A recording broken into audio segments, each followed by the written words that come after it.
recording for this score, it jumps back and forth between traditional X-Men type score.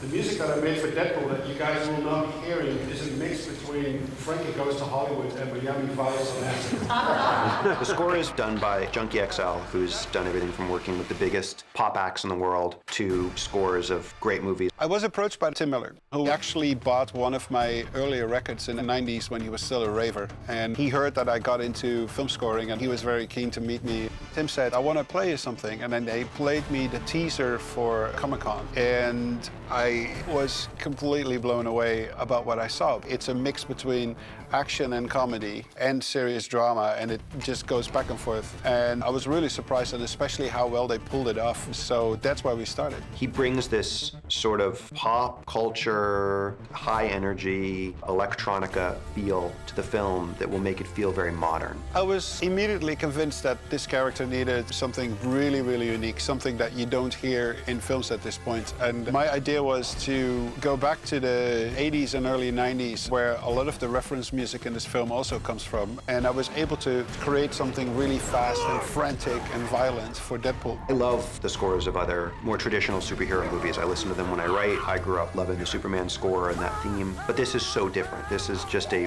more anarchic, modern feeling type of music. The freeway, just the whole opening sequence of the film. That's the first time we see Deadpool. And so I take advantage of that first 8 minutes or so to establish the crazy music spectrum that goes with this crazy character. Shit. Did I leave the stove on? I established that really 80s sound completely over the top. The scene is so over the top at the same time. So when you hear these music elements against it, it has a really comical effect without being funny. Can we try something, Nick? Yeah. At 94, the start of 94, I'd like the basses to drop back to the note that was written originally in the score. The movie is packed with licensed music. There are like good 20 songs in there. So as a traditional composer, you don't have the same real estate to score themes and to develop the themes throughout a movie. And then when you play for just 4 seconds, I gotta stop because there's another joke. So I came up with a very simple riff, which is, if you would play it on a guitar, it's like down, down, down, down, down, down, down, down, down, down, down, down, down, down, down. It's like a very simple riff. Now that riff is very recognizable, and I can play it for 3 seconds, and boom, I need to be out for a joke.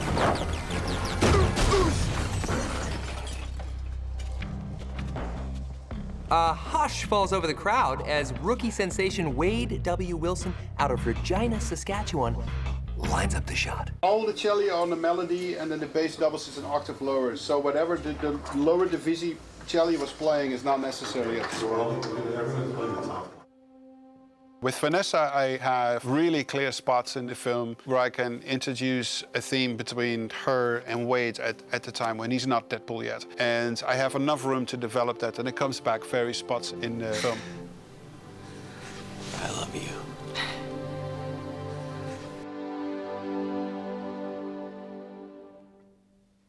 Very good. We there?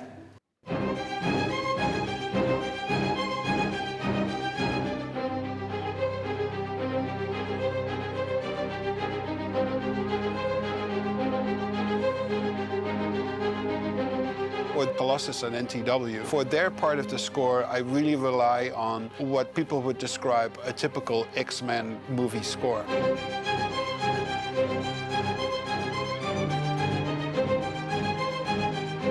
It's a hybrid between modern electronic sounds and fast-moving strings with noble brass lines. These guys are in it for the good.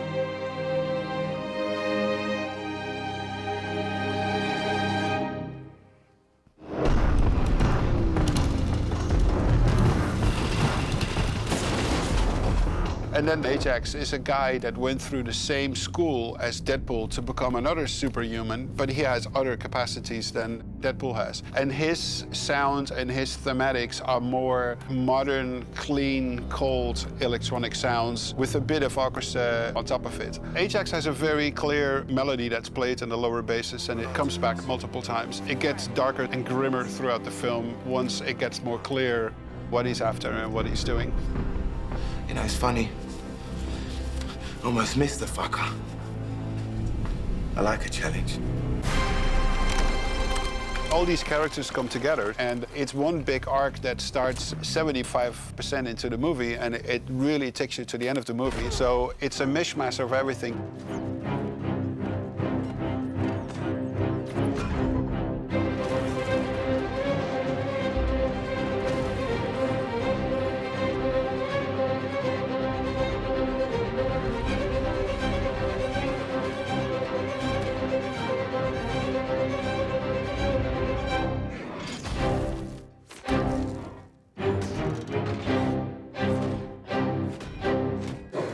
We swell way stronger in 152, 53. Everyone thinks it's a full-time job. The scene where Colossus hopes to convert Deadpool into a real superhero. He says, only 4 or 5 moments. That really matter.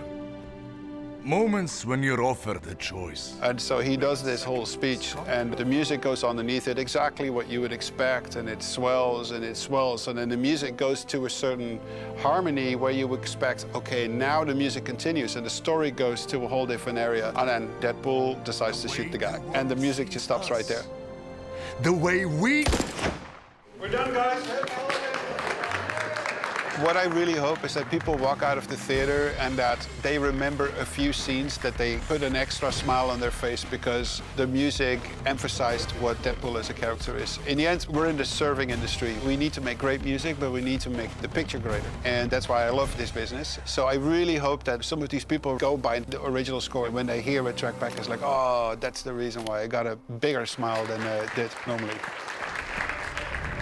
I'm gonna give you a chance for y'all to lay down your firearms in exchange for preferential, bordering on gentle, possibly even lover-like treatment. And I think the strength of Deadpool is in its differences from the X-Men films, from all other films in the genre that we've seen. As we've seen superhero movies become so predominant over the last 10, 15 years, the time is right to really kind of take the piss out of it. Like 2 hobos fucking in a shoe filled with piss. I can go all day. This was always meant to be an edgy film, and maybe during a time when everybody else was making PG or PG-13, more mass market versions of comic book films, it just seemed like an unnecessary bet. But I think now the genre of superhero and comic book films is wider, and it feels like maybe it's time to do a film like this that sort of pushes those boundaries out a little further. I'd love a blowjob.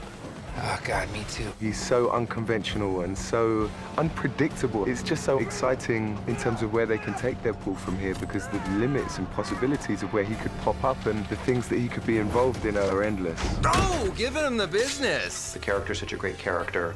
The tone is so unique. There's a lot more stories to tell and a lot more characters within the Deadpool canon that we can put on screen. The hope is that it's the first of many Deadpool movies. At the end of the day, we occupy a space that no other comic book movie has or can. Fourth wall breaking, pop culture references, hyper violence mixed with hyper comedy. Is it sexist to hit you? Is it more sexist to not hit you? I mean, the line gets real blurry. It's a simple character to kind of figure out quite quickly. That makes him interesting to me, and it makes him sort of limitless. See, you don't need to be a superhero to get the girl. Now, let's finish this epic wide shot, pull out. It's gonna be about the only thing that's pulling out tonight. Who doesn't love a happy ending, huh?